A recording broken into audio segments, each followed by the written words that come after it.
Yo, what's up, fam? It's your boy Ray with another vlog of the day. Hopefully, you're having a phenomenal, amazing, fantastic day. And if you're not, I'm sending you some positive vibes your way. Hopefully, your day gets better. If you're new here to my channel and you just clicked on this random video because of the title that I'm probably going to put after this video, I'm just literally just dropping one vlog a day for a whole year. This is my streak going. I'm still on my streak. I'm almost ending in February. I pretty much end my 1 year vlog. This is a way to just like test myself and practice being in front of the camera. I have a main channel where I do anime reaction called PixelPodYT. So I just use this one to just kind of like practice and enjoy just being in front of a camera and test myself and see if I can stay committed. But anyways, I'm done talking about what this channel is about. Welcome in and welcome back if you've been on this channel for a minute and you're a fan of WWE. Yes, we just finished watching The Last Time Is Now John Cena fight against Gunther. Man. So yes, at the moment of this recording, it is just after the Saturday night main event. It is December 13th, 2025. And I am full of mix of emotions. And I'm going to be straight transparent, straight honest in this video. Because I really don't care about algorithm. I don't care about video getting shut down or shadow ban or anything on this channel, because I just drop one vlog every day, so I don't care. I'm not happy. I'm full of mix of emotion. I cried. I really cried. I can't believe I cried. That's so weird.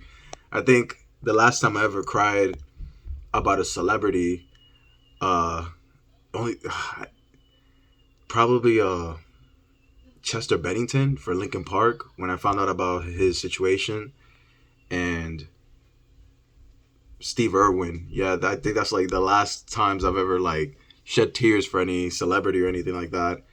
And here I am watching John Cena, the one wrestler I used to hated him. I hated him in the beginning.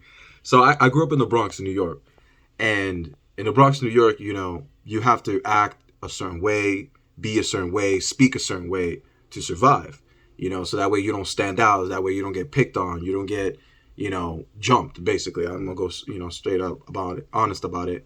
And when he came out, I started noticing him when he was doing the whole thug life, the whole rapping and being all gangster.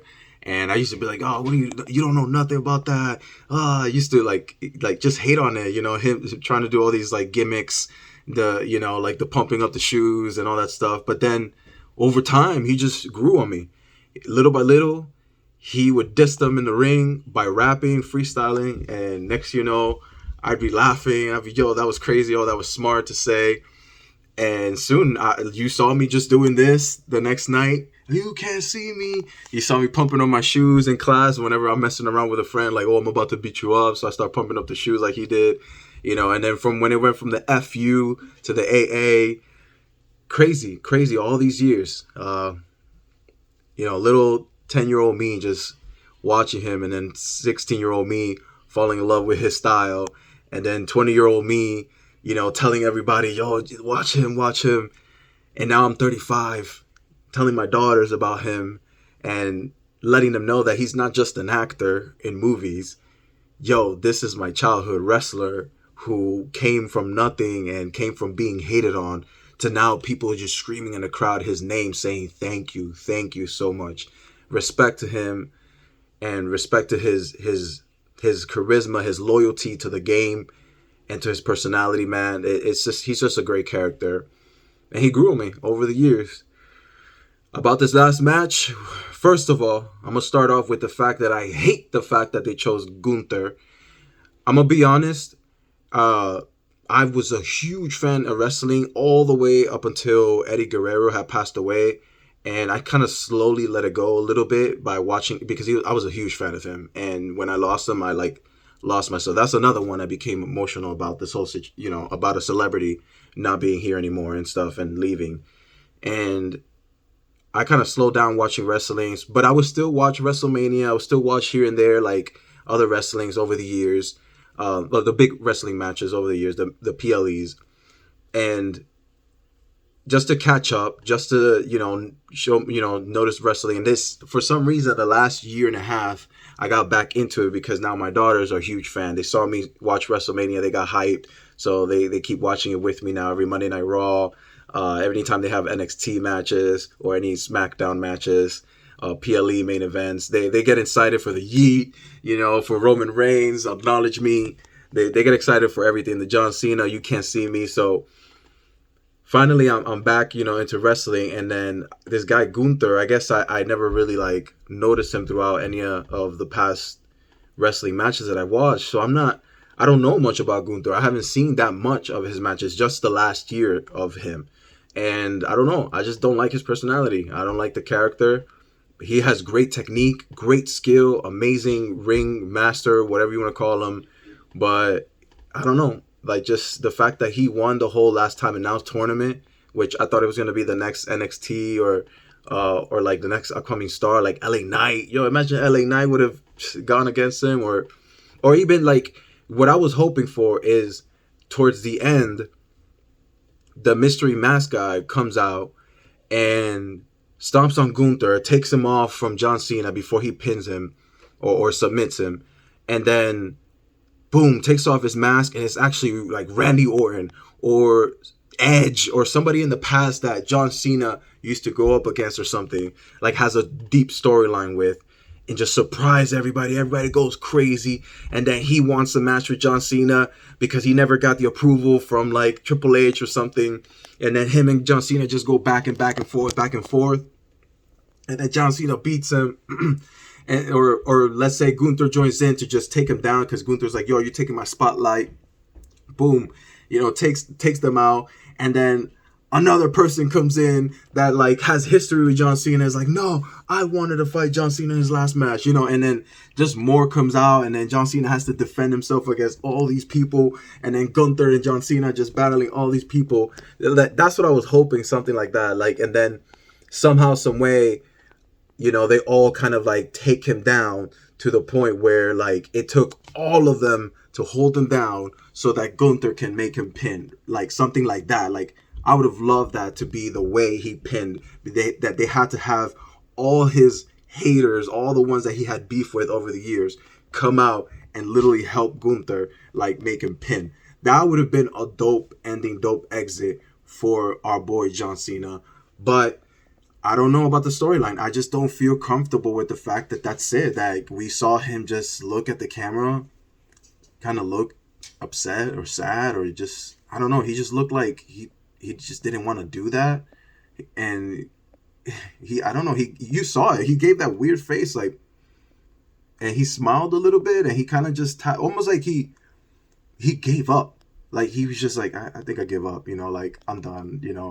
Or I'm tired, or.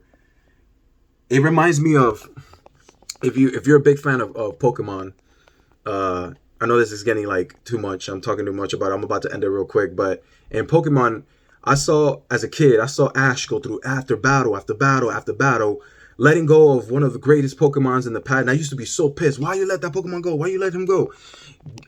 I watched this kid fight and fight and fight, get every badge, and make it all the way to the end, to the championship, only for his top most powerful Pokemon to come out, Charizard. You remember that last match, and Charizard didn't want to like fight the next Pokemon because he thought the Pokemon was weak. So he was like, I'm not gonna fight. And because of that caused Ash to be forfeited from the match, and he lost the chance to be a Pokemon champion. I was so pissed as a kid because it's like, yo, Charizard, you're mad strong. Why did you just whoop them? But Charizard's like, nah, I like a challenge, so I'm out of here, kind of thing. That's what he did. And it's almost like John Cena did the same thing. Like, he's like, man, you know what? This guy's nothing to me.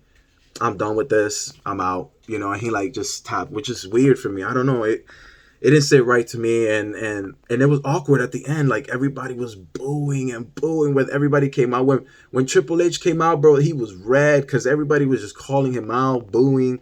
It was a mess. It was honestly, it was a mess. And then they try to show like, the heartfelt back video of his, his road to success, of how long, John Cena got to here. And it was hard to watch that after that match. Just every single kid in that crowd dressed like John Cena was crying their eyes out, bro. That was so sad, bro. And booing the crap out of Triple H to the point that even in the heartfelt video that they showed John Cena, thank you Cena, where he came from and stuff. As soon as they showed Triple H in the video, boo, you could hear them in the background. You, and yo, they were singing, you effed up, you effed up. Like, yo, that was, yo, they couldn't even talk to John Cena in the ring. They couldn't congratulate him the proper way because of how mad everybody was of the way he was leaving. But I don't know. I guess that's how they have to do it. I mean, he's retiring. He can't keep a belt. But I just wish they would have done some insane, incredible way for him to just kind of like tap out. Not just a simple like look at the camera, here you go, I'm out, bye kind of thing. Like, but you know what? Shout out to Cena. He gave us literally 20 plus years of just nonstop action. Always clocked in, always was there, never too late, never late. He was the first one there, last one out. Yo, he was that champion, bro. That no matter who came up to him, he was always positive and shared his motivation to never ever give up. Shout out John Cena. Thank you so much for all the memories, bro. Yo, that's crazy, bro. Like from childhood to now to a grown man, seeing my kids watch you and say you can't see me, crazy. You transcended all sports, everything, man. Shout out to you, bro. Thank you so much for all the memories. Thank you, Cena. Last time is now. All right, guys. I'm gonna go ahead and peace out now. I might drop more WWE vlogs sometimes here in the future. I talk mostly about my day, my life, and stuff like that, or just what's going on with my other channels and stuff. But if you want to stay in and tune in and see if I can make all the vlogs for a whole year, go ahead and subscribe. If you've already subscribed, thank you so much. I appreciate the love and support. All right, guys. Hopefully you have a wonderful day and a wonderful week. Positive vibes. Stay cool, stay true, and be you. Peace.